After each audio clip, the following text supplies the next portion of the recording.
আমরা বৃত্তীয় গতি পড়েছিলাম। বৃত্তীয় গতিতে কয়েকটা ক্লাস হয়েছিল, তো সেখানে আমরা পড়েছিলাম অভিকেন্দ্র বল, অপকেন্দ্র বল। অভিকেন্দ্র বলের ক্ষেত্রে কি পড়েছিলাম না, কোনো বস্তু যদি বৃত্তপথে আবর্তন করতে চায় বা বৃত্তাকার পথে আবর্তন করতে চায় তাহলে সেখানে অভিকেন্দ্র বল জরুরি। যদি অভিকেন্দ্র বল সরবরাহ না হয় তাহলে কোনো বস্তুই বৃত্তপথে আবর্তন করতে পারবে না বা বৃত্তাকার পথে আবর্তন করতে পারবে না। বৃত্তপথে বা বৃত্তাকার পথে আবর্তনের জন্য অভিকেন্দ্র বল সরবরাহ হওয়া খুবই জরুরি। তারই আমরা ব্যবহারিক প্রয়োগ করছি এখন। বৃত্তাকার পথে সাইকেল আরোহীর গতি। যদি কোনো সাইকেল আরোহী বৃত্তাকার পথে আবর্তন করে বা একটা বৃত্তাংশ পথে আবর্তন করে, মানে কোনো রাস্তায় যদি টার্নিং নিতে চায়, তখন তার ক্ষেত্রে আমরা প্রমাণ করব tan θ = v square by rg। তার ক্ষেত্রে প্রমাণ করব tan θ = v square by rg। ধরো এটা একটা অনুভূমিক রাস্তা। এই অনুভূমিক রাস্তায় একজন সাইকেল আরোহী যদি আবর্তন করে সেইভাবে লম্বভাবে থাকবে, এইভাবে আবর্তন করে, কিন্তু সে বৃত্তাকার পথে বাঁক নেবে। এরকম একটা বৃত্তাকার পথে সাইকেল আরোহী বাঁক নেবে। সাইকেল আরোহীর ভর ধরো m, তাহলে ওজন কোন দিকে ক্রিয়া করবে? সাইকেল আরোহীর ওজন mg অভিলম্বভাবে নিচের দিকে ক্রিয়া করবে। আমরা জানি কোনো বস্তু যদি একটা জায়গায় থাকে, তার ওজন যদি mg হয়, সেটা অভিলম্বভাবে নিচের দিকে ক্রিয়া করলে তার বিপরীত দিকে একটা প্রতিক্রিয়া বল ক্রিয়া করে, যে প্রতিক্রিয়া বলটা হচ্ছে ক্যাপিটাল আর। একে আমরা বলি লম্ব প্রতিক্রিয়া বা প্রতিক্রিয়া বল, তার বিপরীত দিকে ক্রিয়া করে। সবসময় তলের সাপেক্ষে লম্ব, কিন্তু কখনো যদি এই বস্তুটা যদি বেঁকে যায় তাহলে এই আরও বেঁকে যাবে। লম্ব প্রতিক্রিয়া বল বস্তুর উপরে ক্রিয়া করে। এক্ষেত্রে লম্ব প্রতিক্রিয়া বল, ধরলাম সাইকেল আরোহী এইভাবে থিটা কোণে বেঁকে গেছে, তারপরে বৃত্তাকার পথটা আবর্তন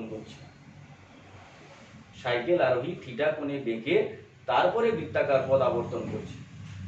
তাহলে এক্ষেত্রে লম্ব প্রতিক্রিয়া বল আর কোন দিকে ক্রিয়া করবে? লম্ব প্রতিক্রিয়া বল আর এইভাবে ক্রিয়া করবে, এই বরাবর ক্রিয়া করবে।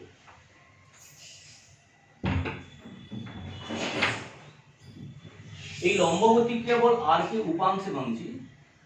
এই দিকের উপাংশ হচ্ছে r cos θ, আর এই দিকের উপাংশ r sin θ। এই দিকের উপাংশ r cos θ অনুভূমিক উপাংশ, এটা r sin θ লম্ব উপাংশ। এটা অনুভূমিক উপাংশ কেন না, এটা থিটার সংলগ্ন বাহু, এর সঙ্গে লম্ব আছে, এটা r sin θ। যখন কোনো বস্তু বৃত্তপথে আবর্তন করে সেখানে অভিকেন্দ্র বল সরবরাহ জরুরি।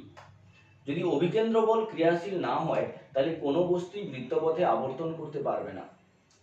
তাহলে এক্ষেত্রে অভিকেন্দ্র বল কোন দিকে ক্রিয়া করছে না, এক্ষেত্রে অভিকেন্দ্র বল এই দিকে ক্রিয়া করছে। তাহলে এই দিকে অভিকেন্দ্র বল ক্রিয়া করার অর্থ তার এই দিকে অপকেন্দ্র বল ক্রিয়া করা, আর এই দিকে যে অপকেন্দ্র বলটা ক্রিয়া করছে সেটার মান বলছি mv²/r। এই পরিমাণে একটা অপকেন্দ্র বল ক্রিয়া করছে। তাহলে এখন এই বস্তুটার উপরে দুদিক থেকে দু রকমের বল ক্রিয়া করছে। এদিকে r cos θ, এদিকে mg, এদিকে r sin θ, এদিকে mv²/r। যখন কোনো বস্তু এরকম বৃত্তপথে আবর্তন করতে চায় তখন সেখানে সাইকেল আরোহী বৃত্তাকার পথ আবর্তন করবে, কিন্তু কোনো স্লিপ করবে না, পড়ে যাবে না। এর শর্ত কি না, এর শর্ত হলো এর শর্ত হলো এই আর সাইন থিটার সঙ্গে এই এমভি স্কয়ার বাই আর কে সমান হতে হবে, আর এদিকে এই আর কস থিটার সঙ্গে এমজি কে সমান হতে হবে।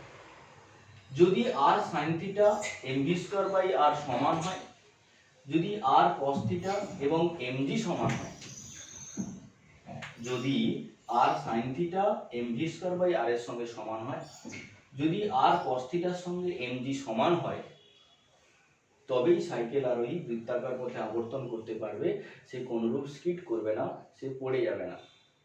তাহলে এক্ষেত্রে কি লিখতে পারি না, এক্ষেত্রে আমরা লিখতে পারি চিত্র থেকে R sine theta equals to M V square by R, 1 নম্বর। 2 নম্বর R cos theta equals to M G, 2 নম্বর।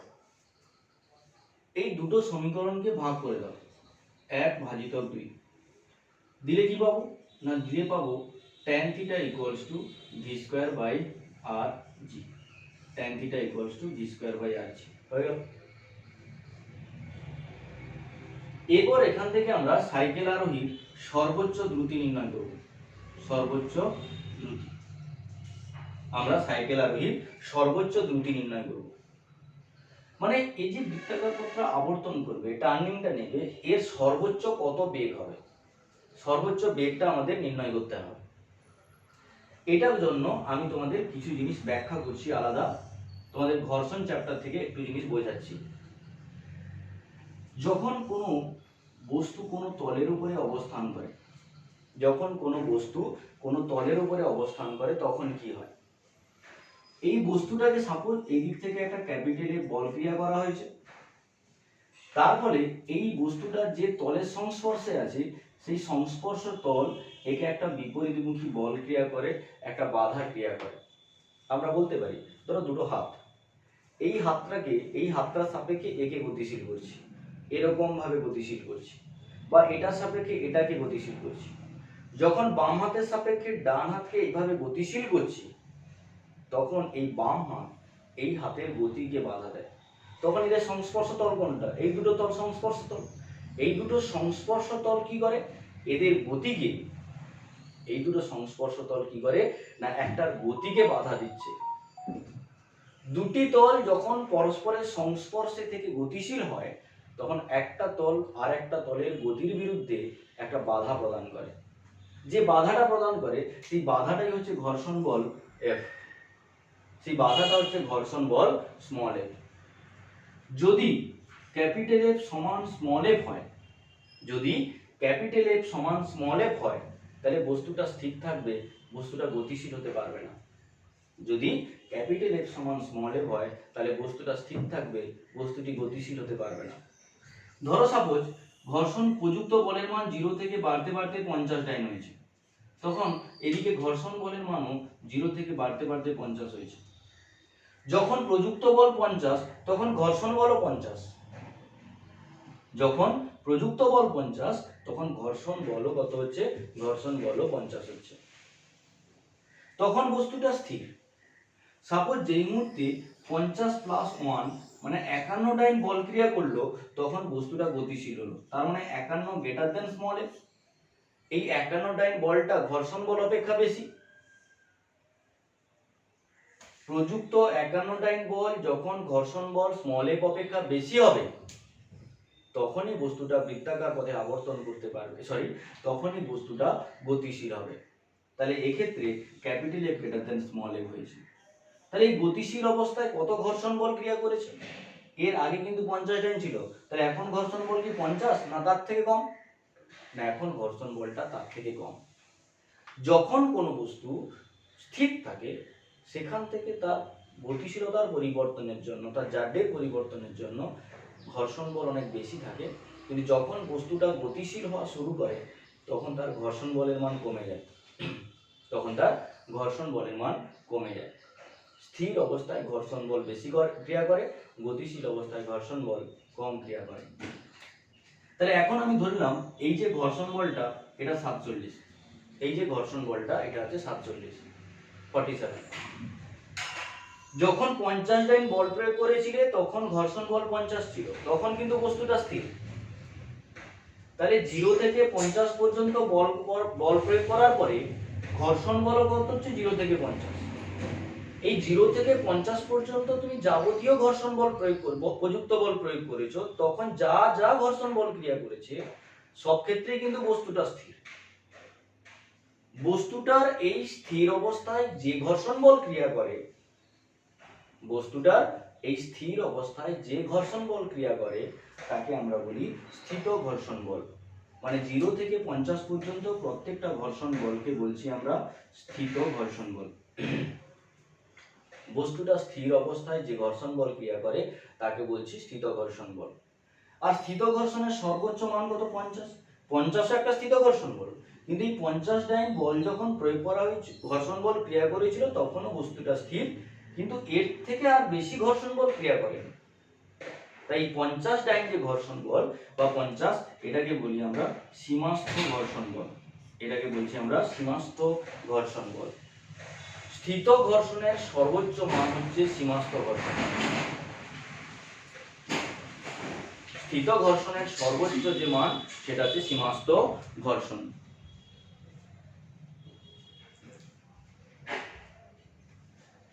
দেখো, আর গতিশীল অবস্থায় যে ঘর্ষণ বল ক্রিয়া করেছে সেই গতিশীল অবস্থার ঘর্ষণ বলটা কত? না, গতিশীল অবস্থায় যে ঘর্ষণ বল ক্রিয়া করেছে 47, সেটাকে বলি আমরা চল ঘর্ষণ বল। গতিশীল অবস্থায় যে ঘর্ষণ বল ক্রিয়া করে সেটা চল ঘর্ষণ বল। স্থির অবস্থায় যে ঘর্ষণ বল ক্রিয়া করে সেটা স্থিত ঘর্ষণ বল। আর এই স্থিত ঘর্ষণ বলের যে সর্বোচ্চ মান তাকে বলি আমরা সীমাস্থ ঘর্ষণ বল। স্থিত ঘর্ষণের সর্বোচ্চ মানকে বলছি আমরা সীমাস্থ ঘর্ষণ বল। এখান থেকে আরো কয়েকটা জিনিস বলছি, কারণ পরে লাগবে আমাদের কাজে। দেখো, এখানে এই যে বস্তুটা আছে, এই বস্তুটা তাহলে ওজন কোন দিকে? ওজন mg নিচের দিকে। এর লম্ব প্রতিক্রিয়া বল কোন দিকে? না, লম্ব প্রতিক্রিয়া বল আর হচ্ছে উপরের দিকে। এর উপরে যদি এই দিকে ক্যাপিটাল এ বল ক্রিয়া করে আর এই দিকে যদি স্মল এ ঘর্ষণ বল ক্রিয়া করে, এটা স্মল এ ঘর্ষণ বল, এটা লম্ব প্রতিক্রিয়া বল। তোমরা ঘর্ষণ চ্যাপ্টারে পড়বে যে এই লম্ব প্রতিক্রিয়া ঘর্ষণ বল লম্ব প্রতিক্রিয়া বলের সমানুপাতিক। F proportional to R। এখান থেকে কনস্ট্যান্ট নিয়ে আসবো, F equals to mu R। এখান থেকে একটা কনস্ট্যান্ট নিয়ে এলাম, F equals to mu R। এই মিউটা হচ্ছে ঘর্ষণ গুণাঙ্ক। এই মিউ হলো ঘর্ষণ গুণাঙ্ক। যদি বস্তুটা সাম্য অবস্থায় থাকে তাহলে R ইকুয়ালস টু আমরা কি লিখতে পারবো? mg। যদি বস্তুটা সাম্য অবস্থায় থাকে তাহলে R ইকুয়ালস টু লিখতে পারবো আমরা mg। তখন এখানে কি পেয়ে যাবো? Mu mg। F equals to mu mg। এই F equals to mu mg যে সমীকরণ, এটা হচ্ছে স্থিত ঘর্ষণের সীমাস্থ ঘর্ষণের মান। F equals to mu mg কার মান? সীমাস্থ ঘর্ষণের মান। F equals to mu mg। এই জিনিসগুলো আমাদের প্রমাণের ক্ষেত্রে লাগবে, তার জন্য আমি একটু হালকা করে ব্যাখ্যা করে দিলাম, একটু অল্প করে ব্যাখ্যা করে দিলাম যাতে তোমাদের বুঝতে সুবিধা হয়। এবার সাইকেল আরোহীর সর্বোচ্চ দ্রুতি। দেখো, সাইকেল আরোহী যখন বৃত্তাকার পথ আবর্তন করছে, সে সবচেয়ে কত বেগে ওই রাস্তাটা পারাবার করতে পারবে, ওই টার্নিং যে নেবে সবচেয়ে বেগ তার বেশি কত হবে। এক্ষেত্রে দেখো, আমরা জানি অভিকেন্দ্র বল কি? না, অভিকেন্দ্র বল mv²/r। এই অভিকেন্দ্র বলটা ম্যাক্সিমাম কখন হবে? m constant, r constant. তাহলে বেগ যখন বেশি হবে, ম্যাক্সিমাম হবে, তখনই অভিকেন্দ্র বল সর্বোচ্চ হবে। আর বৃত্তাকার পথে অভিকেন্দ্র বল সর্বোচ্চ কখন হবে? না, বৃত্তাকার পথে অভিকেন্দ্র বল সর্বোচ্চ হতে গেলে ওই যে সাইকেলের চাকা আর যে রাস্তা, সাইকেলের চাকা এবং রাস্তা, এদের যে ঘর্ষণ বল, সাইকেলের চাকা এবং রাস্তা এদের মধ্যে যে ঘর্ষণ বল, সেই ঘর্ষণ বলটাকে সর্বোচ্চ হতে হবে। আর আমরা জানি সর্বোচ্চ ঘর্ষণ বলকে কি বলে? সর্বোচ্চ ঘর্ষণ বলকে বলে সীমাস্থ ঘর্ষণ। তাহলে সর্বোচ্চ ঘর্ষণ বল যদি সীমাস্থ ঘর্ষণ হয়, সর্বোচ্চ ঘর্ষণ বল যদি সীমাস্থ ঘর্ষণ হয়, তখনই অভিকেন্দ্র বল সর্বোচ্চ হবে। অর্থাৎ mv²/r ইকুয়ালস টু সীমাস্থ ঘর্ষণ মিউ mg। তাহলে এখান থেকে v max তার স্কয়ার সমান মিউ আর জি, আর v max ইকুয়ালস টু √মিউ আর জি। যদি সাইকেল আরোহী v ইকুয়ালস টু √মিউ আর জি বেগে বৃত্তাকার পথ আবর্তন করে তবে সে স্কিড করবে না, সে পড়ে যাবে না, সে বৃত্তাকার পথ সুন্দর ঘুরতে পারবে, কোনো অসুবিধা হবে না। এটা একটা কনস্ট্যান্ট মান, এর চেয়ে বেশি কম হতে পারে কিন্তু এর চেয়ে বেশি নয়, এর থেকে কম হতে পারে কিন্তু এর থেকে বেশি নয়। কেন না, দেখো একটা রাস্তার অমসৃণতা বা মসৃণতা সবসময় ধ্রুবক, তাহলে সেই মিউটা কনস্ট্যান্ট, ওই রাস্তার বক্রতা ব্যাসার্ধ মানে ব্যাসার্ধ কনস্ট্যান্ট, জি অভিকর্ষ ত্বরণ কনস্ট্যান্ট, সবই যদি ধ্রুবক হয় তাহলে ভি ম্যাক্সিমামের মানও ধ্রুবক, সব যদি ধ্রুবক হয় তাহলে ভি ম্যাক্সিমামও ধ্রুবক থাকবে, আর ভি ম্যাক্স যদি ধ্রুবক থাকে তাহলে তার আবর্তনের বেগও ধ্রুবক থাকবে। যাই হোক, এবার নতি কোণের সর্বোচ্চ মান মানে এই কোণটা সবচেয়ে বেশি কখন হবে, না এই কোণটা সবচেয়ে বেশি কখন হবে, না লিখছি tan থিটা ম্যাক্স, এটা ইকুয়ালস টু ভি স্কয়ার মানে ভি ম্যাক্স স্কয়ার লিখে দিলাম বাই আর জি, মানে থিটাটা ম্যাক্সিমাম তখনই হবে যদি বেগটা ম্যাক্সিমাম হয়। তুমি যদি বেশি বেগে আবর্তন করো তাহলে বেশি কোণে তোমাকে ঘুরতে হবে, তোমার বেগ যদি বেশি থাকে তাহলে তোমাকে অনেক বেশি কোণ করে বক্রপথটাকে আবর্তন করতে হবে, আর কম বেগ থাকলে কম আবর্তন করলে চলবে। নেক্সট দেখো, এখানে একটা অপোনেন্ট কোশ্চেন হয় যে বৃত্তাকার পথে আবর্তনের ক্ষেত্রে প্রমাণ করো tan theta equals to rg by v square. এর একটা বিপরীত প্রশ্ন হয় tan theta equals to rg by v square. এটা প্রমাণের সময় তোমরা কি করবে, আমি প্রমাণটা ডিটেইলস বলছি না, শুধু একটু পরিবর্তনটা বলে দিচ্ছি। আগের যে প্রমাণটা করেছিলে তার সঙ্গে একই রকম প্রমাণ হবে, শুধু পার্থক্যটা কোথায় হবে, না পার্থক্যটা হচ্ছে এই কোণটাকে উপরটা না ধরে উলম্বের সাপেক্ষে না ধরে কোণটাকে অনুভূমিকের সাপেক্ষে ধরে নাও, কোণটাকে অনুভূমিকের সাপেক্ষে ধরে নাও থিটা, তাহলে তখন এই দিকের কোণটা কত হবে, এটা হবে r cos থিটা, আর তখন এই কোণটা হবে r sin থিটা। তখন প্রমাণটা কি আসবে, না তখন r sin থিটা এটার সঙ্গে mg সমান হবে, আর r cos থিটার সঙ্গে cos থিটা, আর cos theta equals to m v square by r হবে। এই দুটো সমীকরণকে ভাগ করে দাও, দিয়ে তখন কি আসবে, tan theta equals to rg by v square, tan theta equals to rg by v square. এইটুকু প্রমাণ, এটা তোমরা লিখে প্রমাণটা করে নেবে।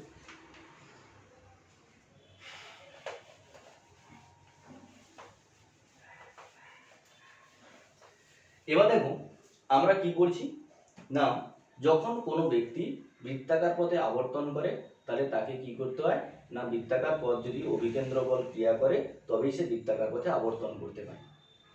সাইকেল আরোহী যখন বৃত্তাকার পথে আবর্তন করে, তোমরা জানো যে আমরা সবাই সাইকেল চালিয়েছি, তাহলে কি হয়, না বৃত্তাকার পথের দিকে সাইকেল আরোহী শুদ্ধ সাইকেল কিছুটা বেঁকে যায়, যেদিকে টার্ন নেবে সেদিকে কি করতে হয়, না সাইকেল আরোহী সময় সাইকেল কি করে, না বৃত্তাকার পথের দিকে কিছুটা বেঁকে যায়। তাহলে বৃত্তাকার পথের দিকে কিছুটা বেঁকে যাওয়ার অর্থ কি, না একটা বৃত্তাকার পথ তৈরি হলে তবেই তো অভিকেন্দ্র বল সাপ্লাই হবে, আর অভিকেন্দ্র বল সাপ্লাই না হলে বৃত্তাকার পথ আবর্তন করতে পারবে না। কিন্তু আমরা যদি এমন কোনো রাস্তা তৈরি করি যে রাস্তায় প্রয়োজনীয় অভিকেন্দ্র বল সাপ্লাই দেবে, আমরা যদি এমন কোনো রাস্তা তৈরি করি যে রাস্তা প্রয়োজনীয় অভিকেন্দ্র বলের যোগান দেবে, তার ফলে রাস্তাকে আমরা ঢালু বলে তৈরি করব, তার জন্য কি করব, রাস্তাকে ঢালু করে তৈরি করব, রাস্তাকে কার্ভ করে তৈরি করব।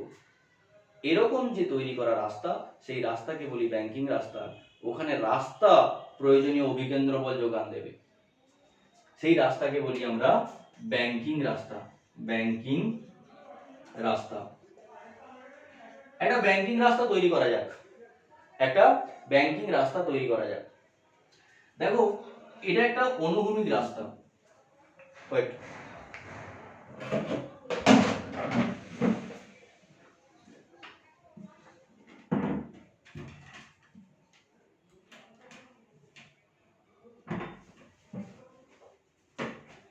দেখো এটা একটা অনুভূমিক রাস্তা, এই অনুভূমিক রাস্তাটাকে আমরা এইভাবে বাঁকিয়ে দিলাম, কত কোণে বাঁকিয়ে দিলাম, থিটা কোণে। এখন এটা এ, এটা বি, আর এটা হচ্ছে সি। ছিল এসি রাস্তা, এখন হয়ে গেল এবিটা রাস্তা। কত কোণে বাঁকিয়েছি? থিটা কোণে। এখানে থিটাটা হলো ব্যাংকিং কোণ, এখানে থিটাটা হলো ব্যাংকিং কোণ। এখানে এই দূরত্বটা হচ্ছে এক্স,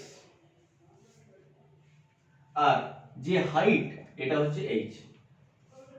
তোমরা সবাই এনএইচ রাস্তায় গেছো, এনএইচ রাস্তাতে দেখবে রাস্তা এরকম প্লেন, কিছু কিছু জায়গায় এরকম প্লেন না থাকে, এরকম ঢালু থাকে। ওখানে যদি বড় গাড়ি বা কোনো বাইক ফাইক যায়, যদি স্পিড থাকে, গাড়িকে টার্নিং নিতে হয় না, ওই রাস্তায় কিছুটা ঘুরে দেয়, মুভ করে দেয়, অভিকেন্দ্র বলে যোগান দেয়। তো এই ব্যাংকিং রাস্তায় গাড়ির সর্বোচ্চ দ্রুতি নির্ণয় করব। ব্যাংকিং রাস্তা, এখানে গাড়ির সর্বোচ্চ দ্রুতি নির্ণয় করব। এখানে ধরলাম কোথায় আছে গাড়িটা, এরকম জায়গায় গাড়ি আছে। এর ওজন কোন দিকে ক্রিয়া করবে? ওজন অবিলম্বভাবে নিচের দিকে mg ক্রিয়া করছে। এর লম্ব প্রতিক্রিয়া কোন দিকে ক্রিয়া করবে? লম্ব প্রতিক্রিয়া আর, তলের সাপেক্ষে লম্বভাবে।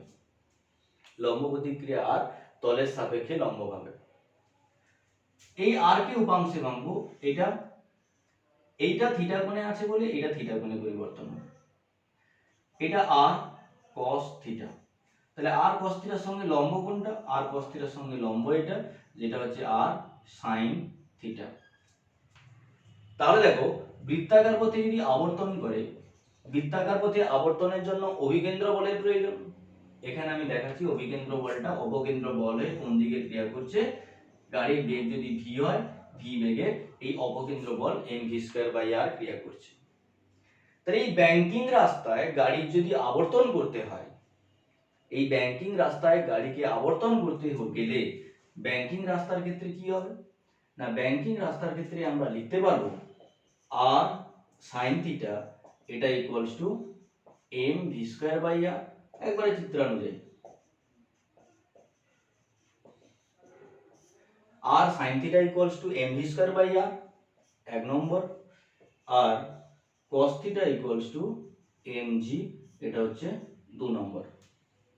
তাহলে এই দুটো থেকে একসঙ্গে লিখতে পারি, 1 আর 2 যদি ভাগ করে দাও, 1 কে 2 দিয়ে ভাগ করে দাও, তাহলে লিখতে পারবে tan theta equals two v²/rg, tan theta equals two v²/rg। 3 নম্বর। এখন দেখো, এখন এই যে ত্রিভুজটা আছে, মানে রাস্তার যে ত্রিভুজ ছবিটা এঁকেছি এ বি সি, এখান থেকেও tan থিটা বের করতে পারি। ত্রিভুজ এ বি সি থেকে, ত্রিভুজ এ বি সি থেকে লিখতে পারি tan theta equals two h/x, 4 নম্বর। এই 3 ও 4 থেকে কি লিখতে পারি? 3 ও 4 থেকে v²/rg equals to h/x, v equals two √rgh/x, v equals two √rgh/x। এই ব্যাংকিং রাস্তায় গাড়ি সর্বোচ্চ এই বেগে যেতে পারবে। এই ব্যাংকিং রাস্তায় গাড়ি v সমান √rgh/x এই বেগে যদি আবর্তন করে, ওই বেগে যদি যায়, তবে যে পরিমাণে অভিকেন্দ্র বলের প্রয়োজন হবে, সেই অভিকেন্দ্র বলটা কে সাপ্লাই দেবে? এই ব্যাংকিং রাস্তা সাপ্লাই দেবে।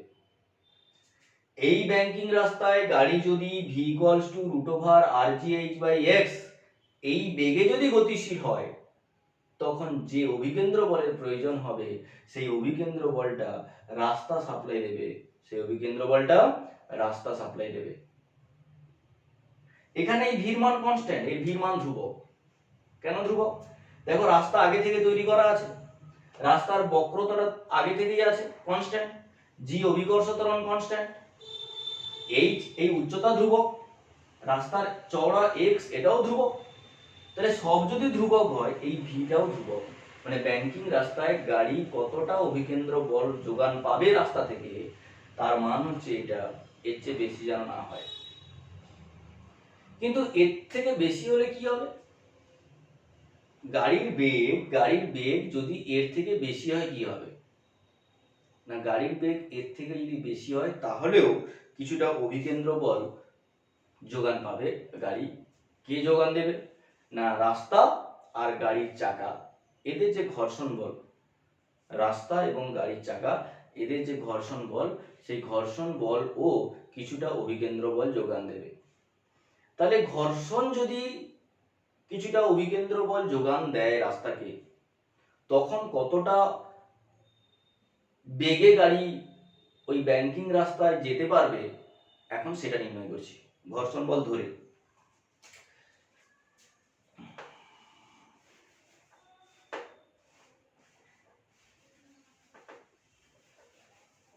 দেখো এই ছবি অনুযায়ী ক্যালকুলেশন করছি। দেখো ঘর্ষণ বল কোথায় ক্রিয়া করবে? রাস্তার উপরে, তার জন্য এইদিকে ঘর্ষণ বল F ধরে নিলাম। এই কোণটা যেহেতু থিটা, তাহলে এই কোণটাও থিটা, এই কোণটা যেহেতু থিটা, এই কোণটাও হচ্ছে থিটা। এই F কে উপাংশে ভাঙবো, তাহলে এই দিকের উপাংশটা হচ্ছে F cos থিটা, এই দিকের উপাংশটা হচ্ছে F cos থিটা, আর এই উপাংশটা হচ্ছে F sin থিটা। এখন এই F sin থিটা আর mg এই দুটো মিলিতভাবে r cos থিটাকে প্রশমিত করবে।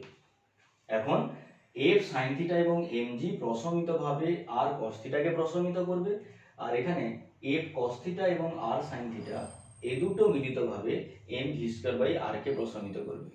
করছি, তাহলে দেখো চিত্রানুযায়ী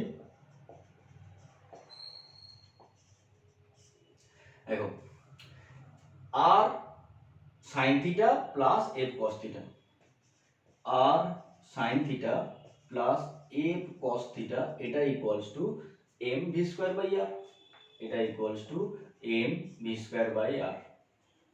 আমরা প্রথমেই বুঝিয়েছিলাম f সমান কি হয়? মিউ r, এটা লিখবো এখন এখানে f এর জায়গায়। তাহলে r sin theta plus mu r cos theta equals to m v square by r।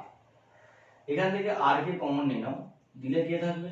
sin theta plus mu cos theta, sin theta plus mu cos theta equals to m v square by r। এটা এক নম্বর থাকলো। দু নম্বর, এই দুটোর সমষ্টি এটা।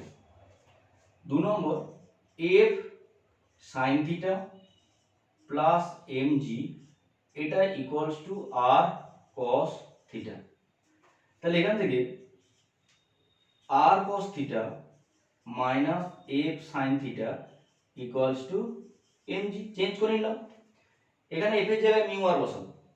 তাহলে r cos theta minus mu r sin theta equals to mg, r common নাও, দিলে cos theta minus mu sin theta equals to mg।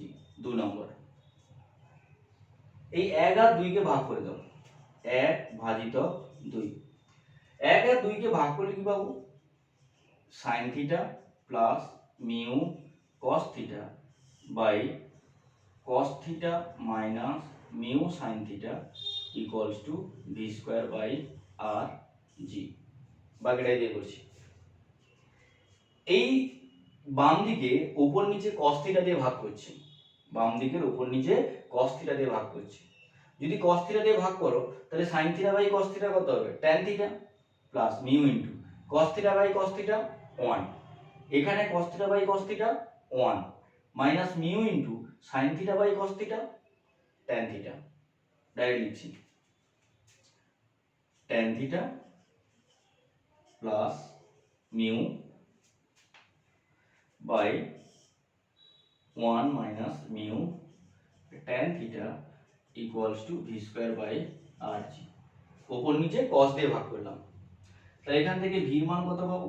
না v সমান rg into mu plus tan theta by 1 minus mu tan theta.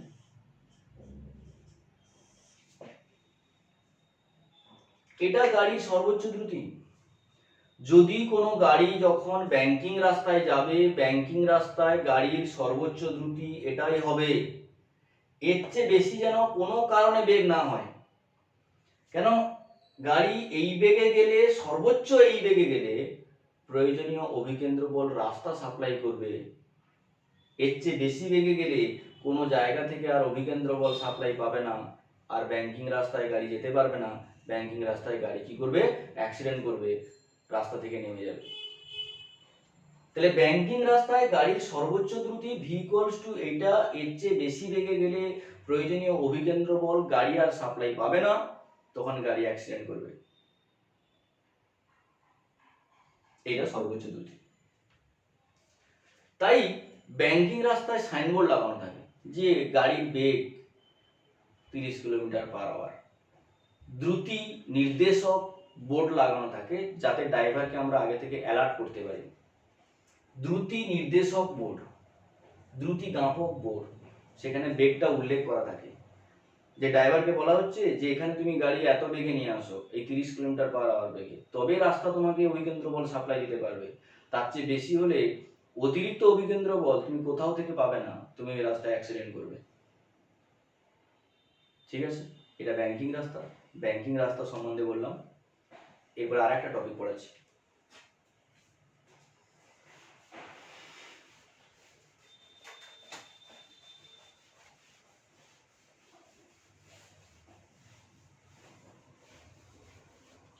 আহ্নিক গতির জন্য কোন বস্তুর ওজনের কি পরিবর্তন হয়? আহ্নিক গতির জন্য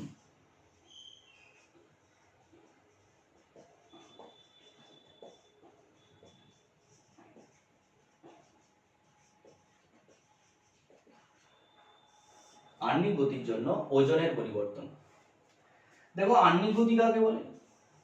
না, পৃথিবী 24 ঘন্টায় তার নিজের চারিদিকে এক পাক আবর্তন করে, যেটা আহ্নিক গতি। পৃথিবী তার অক্ষের চারিদিকে ওমেগা কৌণিক বেগে আবর্তন করে। পৃথিবী তার নিজের অক্ষের চারিদিকে ওমেগা কৌণিক বেগে আবর্তন করে। এক্ষেত্রে ধরো, পৃথিবী পৃষ্ঠের উপরে যদি কোনো বস্তু থাকে, পৃথিবী পৃষ্ঠের উপরে যে কোনো বস্তু থাকলে সেই বস্তুও পৃথিবীর ঘূর্ণন অক্ষের চারিদিকে একই কৌণিক বেগে আবর্তন করবে। পৃথিবী পৃষ্ঠের উপরে যে কোনো বস্তু যদি থাকে, সেই বস্তুও পৃথিবীর চারিদিকে একই কৌণিক বেগ নিয়ে আবর্তন করবে। তাহলে এক্ষেত্রে পৃথিবীর উপরে থিটা অক্ষাংশে এখানে একটা বস্তু অবস্থিত, যে এই অক্ষকে কেন্দ্র করে আর ব্যাসার্ধের বৃত্তপথে আবর্তন করে। এই ব্যাসার্ধটা হচ্ছে আর, এই আর ব্যাসার্ধের বৃত্তপথে আবর্তন করে। কোনো বস্তু যদি এরকম কোনো বৃত্তপথে আবর্তন করে আর ব্যাসার্ধের বৃত্তপথে ওমেগা কৌণিক বেগে, তখন তার বাইরের দিকে একটা অপকেন্দ্র বল ক্রিয়া করে, যেটা হচ্ছে m ওমেগা স্কয়ার আর, এই পরিমাণে একটা অপকেন্দ্র বল ক্রিয়া করে। তাহলে এক্ষেত্রেও এর বাইরের দিকে একটা অপকেন্দ্র বল ক্রিয়া করবে, যেটা হচ্ছে m ওমেগা স্কয়ার আর। আমরা জানি পৃথিবী পৃষ্ঠের উপরে অবস্থিত কোনো বস্তু তার ওজন সবসময় কোন দিকে ক্রিয়া করে? তার ওজন সবসময় পৃথিবীর কেন্দ্র অভিমুখে ক্রিয়া করে। তাহলে এখানে যে m ভরের বস্তু, তার ওজনও পৃথিবীর কেন্দ্র অভিমুখে ক্রিয়া করছে, যেটা হচ্ছে mg। পৃথিবীর কেন্দ্র অভিমুখে ওজন ক্রিয়া করছে, যেটা হচ্ছে mg। আমি এখান থেকে এই দিকটা যোগ করলাম, এই কোণটা থিটা, এটাকে বাড়ালাম, এই কোণটা থিটা হলে এই কোণটা থিটা, অনুরূপ কোণ।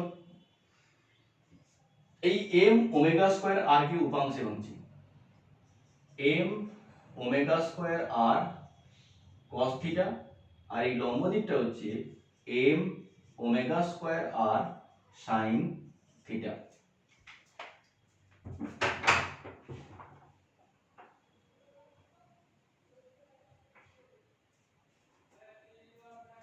দেখো, এখানে যে বস্তুটা আছে, এই বস্তুটার উপরে দুটো বল ক্রিয়া করছে, একটা কেন্দ্র অভিমুখে mg, আর একটা কেন্দ্র থেকে বাইরের দিকে m ওমেগা স্কয়ার আর cos থিটা। তাহলে এই দুটোর মধ্যে বড় কে? না, এই দুটোর মধ্যে বড় mg। এই দুটোর মধ্যে mg যদি বড় না হতো, তাহলে কোনো বস্তুই বৃত্তপথে আবর্তন করতে পারতো না। এই দুটোর মধ্যে mg যদি বড় না হতো, তাহলে আমরা পৃথিবী পৃষ্ঠে থাকতে পারতাম না। আমরা যে পৃথিবী পৃষ্ঠের উপরে আছি, আমরা থাকতে পারতাম না, হাঁটতে পারতাম না, চলতে পারতাম না, বসতে পারতাম না। তাহলে এখানে mg বড়। এই mg তো ওজন, mg কত বড়? সেটাকেই বলছি আপাত ওজন। আপাত ওজন W dot equals to mg minus m omega square r cos theta. মানে W dot equals to mg টাকে W লিখছি minus m omega square r cos theta. কিন্তু একটা জিনিস দেখো, এখানে যে আরটা আছে এই আরটা পৃথিবীর ব্যাসার্ধ নয়। এখানে যে আরটা আছে এই আরটা পৃথিবীর ব্যাসার্ধ নয়। আমাদের পৃথিবীর ব্যাসার্ধের সাপেক্ষে ক্যালকুলেশন করতে হবে। তাহলে যদি পৃথিবীর ব্যাসার্ধের সাপেক্ষে ক্যালকুলেশন করি তাহলে সেটা কোনটা? এটা ব্যাসার্ধ, এটা ব্যাসার্ধ, কোনো একটা মান নির্ণয় করব। এই কোণটা যেহেতু থিটা, এই কোণটা থিটা, বিপরীত কোণ। তাই এই থিটার সাপেক্ষে এই r কে যদি উপাংশে ভাঙি তাহলে এই দিকে উপাংশটা পাবো r cos থিটা, আর এর সঙ্গে লম্ব উপাংশটা হচ্ছে r sin থিটা। আমরা এই r cos থিটা উপাংশটা নিয়ে ব্যাখ্যা করছি। মানে সরি, এই যে স্মল r আছে তাহলে এর সাপেক্ষে পৃথিবীর ব্যাসার্ধ কত, আর থিটার সাপেক্ষে r cos থিটা। তাই স্মল r এর জায়গায় যদি আমরা r cos থিটা বসাই, স্মল r এর জায়গায় যদি আমরা r cos থিটা বসাই তাহলে আমরা পৃথিবীর ব্যাসার্ধের সাপেক্ষে ক্যালকুলেশন করতে পারবো। তাহলে পৃথিবীর ব্যাসার্ধের সাপেক্ষে